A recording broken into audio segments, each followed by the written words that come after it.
Welcome back, everybody, for another deep dive with us. This time, where we're going to be diving into Charles F. Haanel's The Master Key System Oh, yeah. and looking at excerpts and, really kind of dissecting and pulling apart some of the key concepts and see how they might apply to our lives and the lives of our listeners.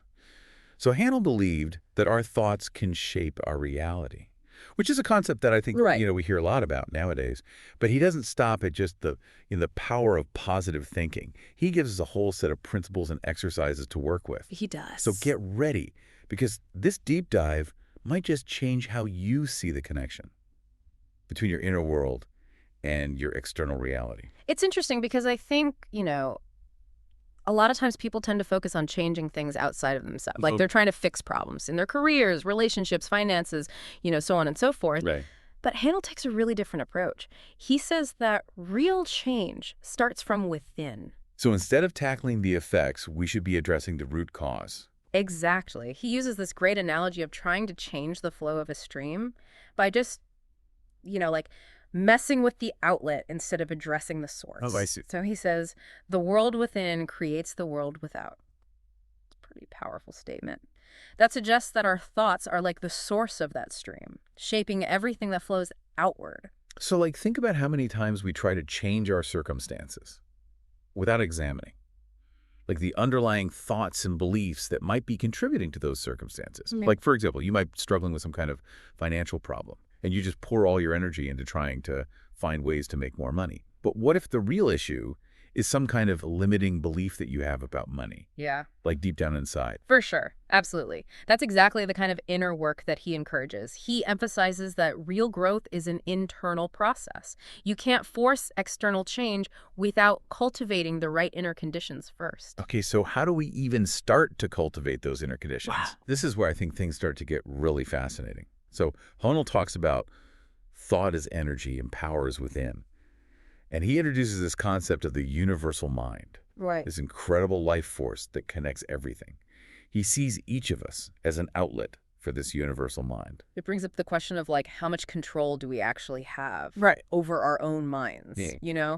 Haanel claims that 90% of our mental activity is subconscious.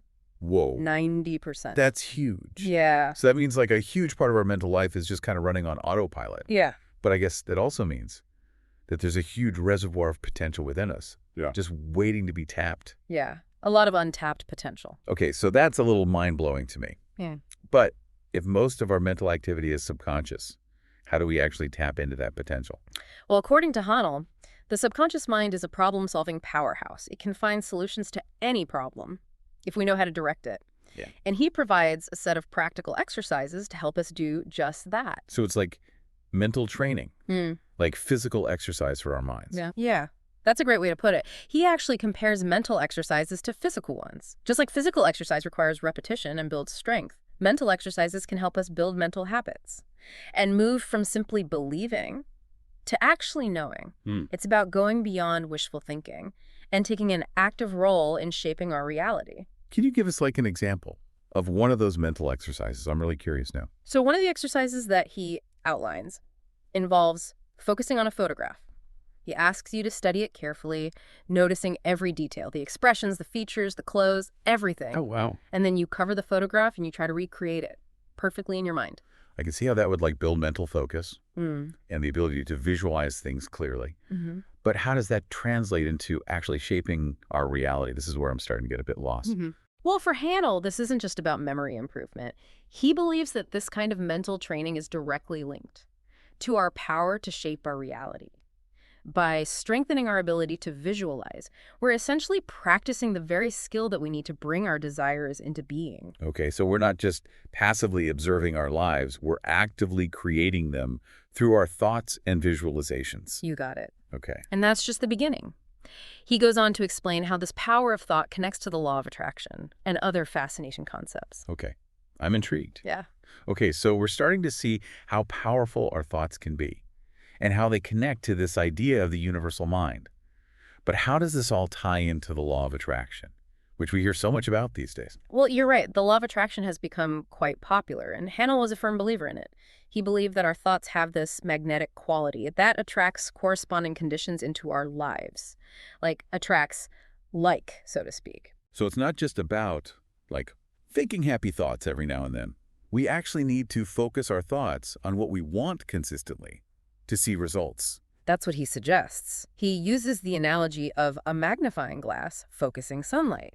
If the sun's rays are scattered, they have very little effect. But when you focus those rays through a magnifying glass, you can create intense heat. It's the same with our thoughts. Scattered thoughts have little power, but focused thoughts can create incredible change. That makes sense. But isn't there a danger of oversimplifying things? I mean, what about all the things that happen in our lives that are outside of our control? You raise a good point. Life is certainly complex, and there are many factors at play. However, Haanel's point is that we have more control over our inner world than we often realize. And by changing our inner world, we can influence our external reality. Okay, so if we want to manifest positive things in our lives, we need to focus our thoughts on those positive things. But what if we're constantly dwelling on what we don't want? That's where it gets really interesting. Haanel suggests that focusing on what we don't want can actually attract more of it into our lives. He gives the example of someone who's in debt and constantly thinking about their debt. This actually reinforces the problem and makes it more likely for them to attract more debt. It highlights the importance of becoming aware of our thought patterns and making a conscious effort to shift them towards what we desire. Whoa, that's pretty powerful. It makes you realize how important it is to be mindful of where our attention goes. We can't just passively let our minds run wild with worries and fears. Exactly. And for Haanel, constructive thought has to be more than just positive. It must be harmonious and free from destructive or competitive thoughts. He stresses the importance of aligning our thoughts with the creative principle of the universe. So how do we actually do that? How do we get our thoughts in sync with this creative principle? Sounds a bit mystical to me. It might sound that way. But Haanel offers very practical methods. He talks a lot about the power of idealization and visualization. By idealization, he means visualizing our plans and goals as already achieved, seeing them in their perfected state, even before they manifest in the physical world. So it's not just daydreaming or wishing, it's actively working with our minds to create a mental blueprint for what we want to achieve. Yes, and he emphasizes that this isn't passive daydreaming, it's active mental work. He uses the fascinating example of Henry Flagler, the American industrialist who envisioned building a railway. Along the east coast of Florida, Flagler visualized his railway in its entirety, before even laying a single track. This clear visualization fueled his determination and helped him overcome numerous obstacles. That's incredible. It's like having the completed project already in your mind before you even start building it in the real world. Exactly. And for Haanel, that mental blueprint is essential to attract the resources and opportunities you need, to make your vision a reality. He's showing us that we are not just passive recipients of whatever life throws our way. We can actually participate in the creation of our own reality. Okay, my mind is officially blown. This is all so empowering. But wait, there's more, right? We haven't even talked about the power of words yet. What does Haanel have to say about that? This is where it gets even more interesting. Haanel believed that words are powerful tools. He saw them as actual thought forms. He said they can create lasting structures, or they can create flimsy shacks. The words we use have the power to shape our reality. So are you saying we need to be really careful about what we say? Absolutely. Haanel says that the vital thoughts, the ones that truly shape reality, are rooted in principles. And the words we use to express those thoughts need to be aligned with those principles. What kind of principles is he talking about? Can you give me some examples? He mentions principles like the principles of mathematics, health, and abundance. These are unchanging, universal laws that provide a solid foundation for our thoughts and words. He's essentially saying that our words are only as powerful as the principles they're based on. So it's not just about positive affirmations. It's about aligning our words with truth and principles. Exactly. And for Haanel, truth is paramount. He emphasized the importance of being mindful of the words we use because they have a direct impact on our reality. It's about choosing words that build, uplift, and create, rather than words that tear down, limit, or destroy. It sounds like Haanel is really calling us to take responsibility for every word we speak and every thought we entertain. No more mindless chatter or negative self-talk. Got it. But this is a lot to take in. Is there a simple way to remember the essence of all this? Haanel believed that true power comes from understanding and consciously working with the creative power of thought. It's not about passively wishing for things to change, but about actively aligning our thoughts, words, and actions with the principles that govern the universe. It's a lifelong practice of mental discipline, where we choose to focus on what we desire and work towards it with unwavering belief. Okay, so we've covered a lot of ground here. From the world within, shaping the world without, to the subconscious mind as like a problem-solving powerhouse.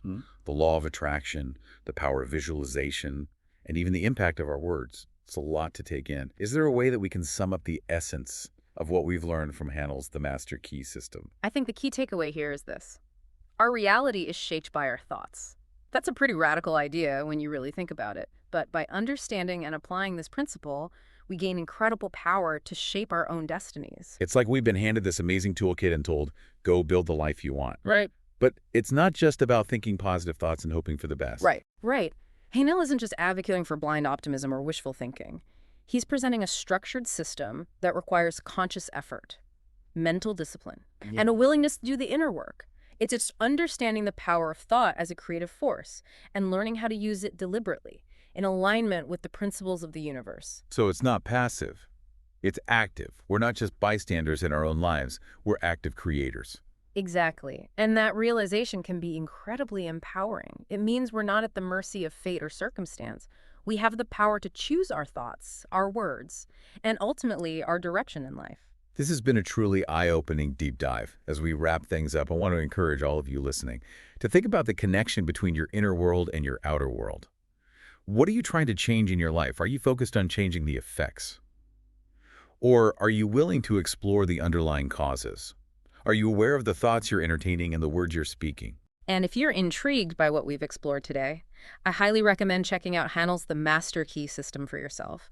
It's a book filled with timeless wisdom that's worth revisiting again and again. You might just find the key to unlocking your own potential within its pages. Thanks for joining us on this deep dive into the power of thought. We'll be back next week with a brand new topic and a fresh set of sources. Until then, keep exploring, keep thinking, and keep shaping your reality.